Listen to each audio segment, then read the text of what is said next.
A very good morning and good evening, good afternoon, ladies, gentlemen, boys and girls, whatever place it is you're tuned on to the Life Signatures Radio. It is a daily show that is teaching, motivating, and inspiring. Basically focus on the three subjects of purpose, productivity, and resilience.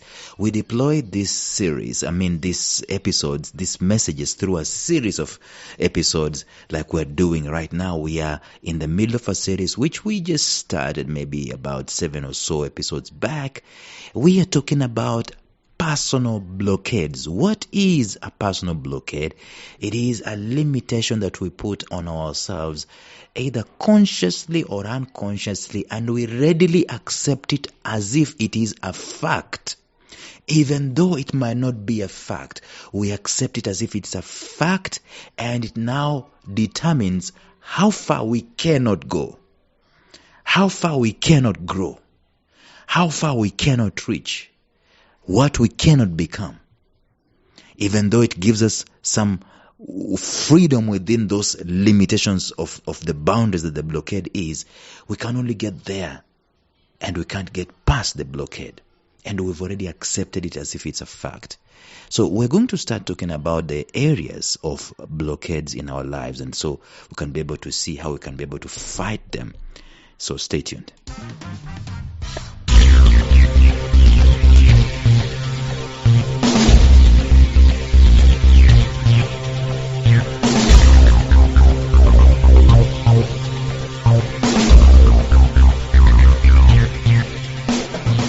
Welcome to the Life Signatures podcast with Lawrence Namale. Lawrence is a life coach, author, and keynote speaker who loves to tackle different topics on purpose, productivity, and resilience. His mission in life is to awaken all your boundless possibilities available in you. Life Signatures podcast is dedicated to bring to reality every single person who knows that deep down in their gut, there's got to be more to life than this. And now, here is your host, Lawrence Namale.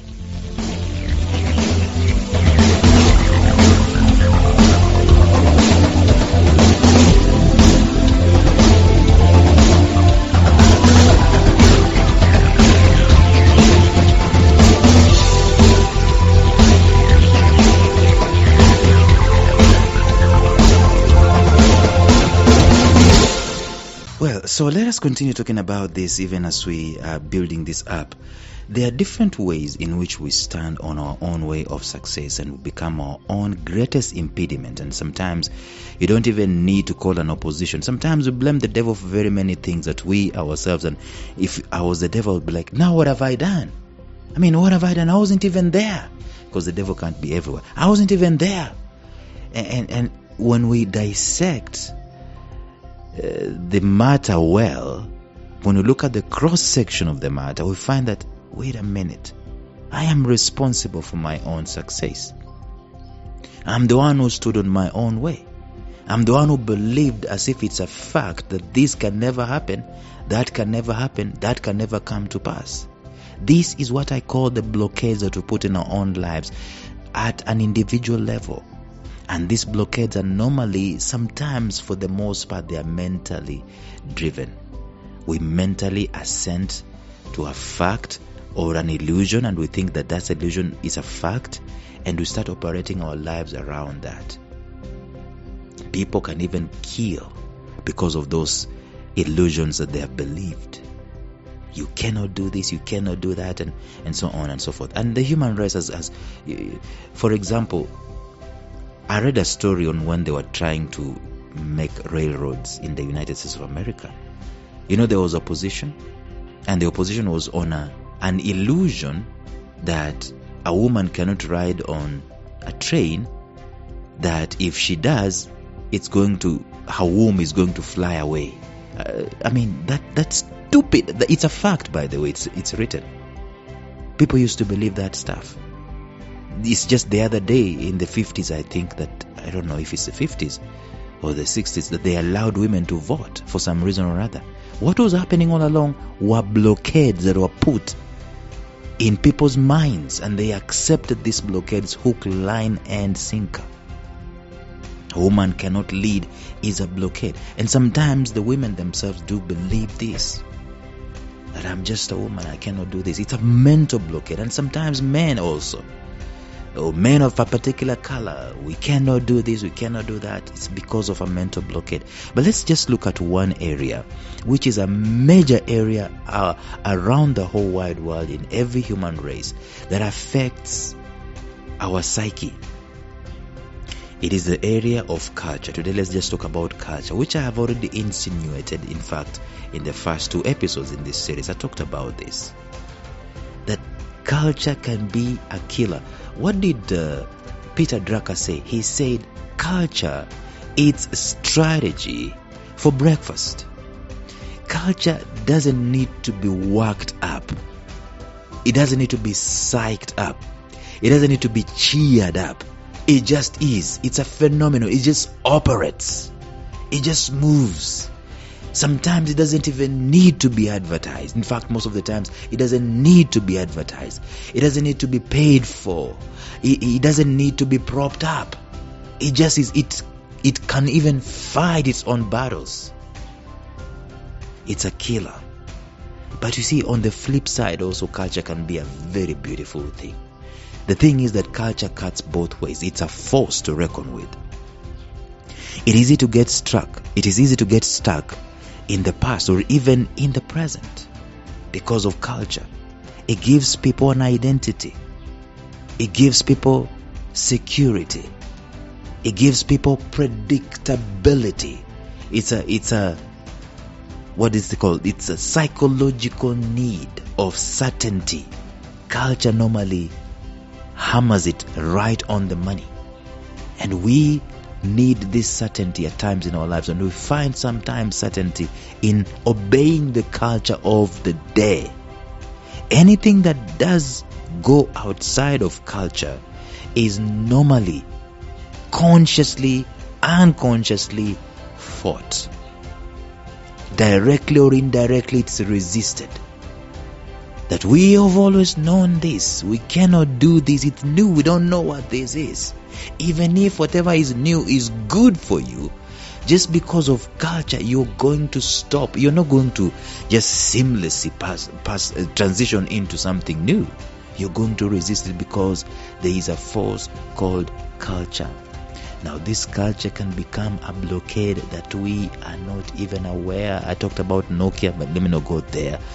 It's a collective culture as well as an individual culture that can easily become a source of a blockade. Remember when I talked about the railroads? That was a collective culture. When we talk about women voting, black people, collective culture. Do you know how many people were killed? Black people were killed, as in set on fire. We read heart-wrenching stories of kids, boys, being sent to the electric chair because of culture. I mean, people fighting culture, people fighting new things. Nothing has been far more responsible for putting limits and blockades in people's lives like culture has. And of course, the opposite is also true. Like I said, culture cuts both ways. It's good and can also be bad. But let me just give you an example. When we take our children to school, are we doing it in response to culture or in response to a purpose? Before you can answer that question, you need to think just a little bit, because culture doesn't need you to think. You just do. You don't question. You just do. Because I said so. That's what culture does. But think about it. The things that you do, the things that I do. Why do I do those things? If you're a Christian, why do you say hallelujah, praise the Lord? Why? Culture, especially in the religious circles, will make you not to think. You just gobble up what has been there. Hook, line and sinker. And I'm not in any way suggesting that we need to change the religious edicts of the day, the religious texts of the day, and make them fashionable. No. The only thing I want us to change is our understanding of why. In fact, it's a very powerful thing to believe, and only believe when you've understood. Why do you believe the way you believe? Why do you take your kid to school? Tell me, is it because everybody else is doing it? Is it because that is how it has always been the past 100 years? Or is it because this kid is unique and they've got to be have their potential to be extracted and morphed and channeled and panel bit, something of that nature? It's a very interesting example there. Think about it. When you get out of school and start looking for a job, are you doing it out of culture, or are you doing it out of purpose? Are you doing it because that's the way things are, that's the way the world, that's the culture of the day? I mean, I've got to put food on the table. Why are you doing it? Why are you looking for a job? Why exactly are you looking for work to do? Must we follow the culture hook, line and sinker? Could it be that you break the limits of culture and totally fulfill your potential and success and purpose in the process? If we broke the limits, could it be that some of us don't need to go to school? Why is it that today some organizations are saying that they do not need or they do not require some people to have academic papers to work for them? See, I am not throwing the baby with the bathwater. I am just questioning and saying sometimes the things that we have put as culture, we obey them hook, line and sinker, could be some of the sources of our blockades, personal blockades. You are gifted as an athlete, but a personal blockade coming out of culture says you've got to go to school. So you waste yourself sitting behind a desk when you should be in the hills practicing to run as an athlete. It's a blockade, a personal blockade that has stemmed out of the culture of the day, which is a blockade because you have accepted it hook, line and sinker as if it is a fact.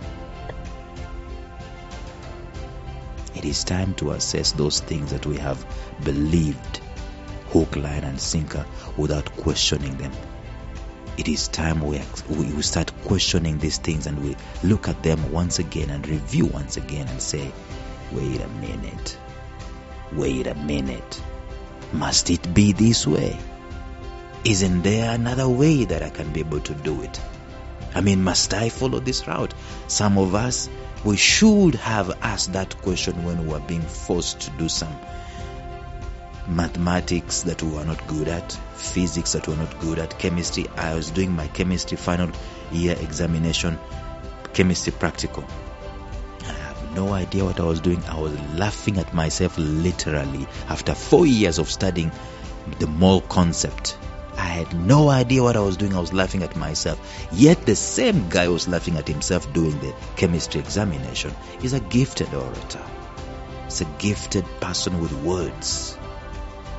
So the blockade is coming by just accepting whatever the culture of the day gives you. So it is high time we started questioning some of these things and saying, wait a minute. So culture is the first place where we should look at to suspect that there could be a blockade in there. Tomorrow we're going to look at another one. Until then, bye-bye.